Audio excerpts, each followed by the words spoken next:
Okay, here's a recap on changing the bulb on a Nissan Altima. It's 2014 and above. As I stated before in previous videos, you have to remove the cover for the tire well. If you turn the wheel, it'll probably be a little bit easier, but if not, you'll get the idea. So changing the bulb, new bulb. If you look in there, you should see a little hole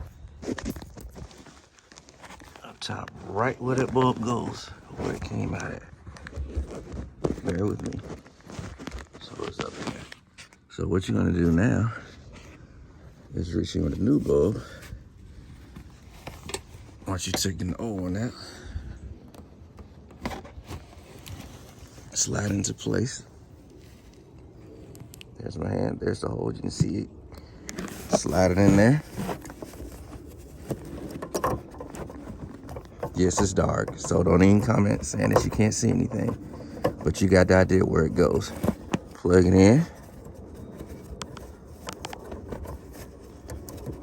like so. And it's just that fast. It really is. Any other comments? Give me a shout, and I'll work with you as best I can to help you understand it better. Like, share, subscribe to Working Headlights.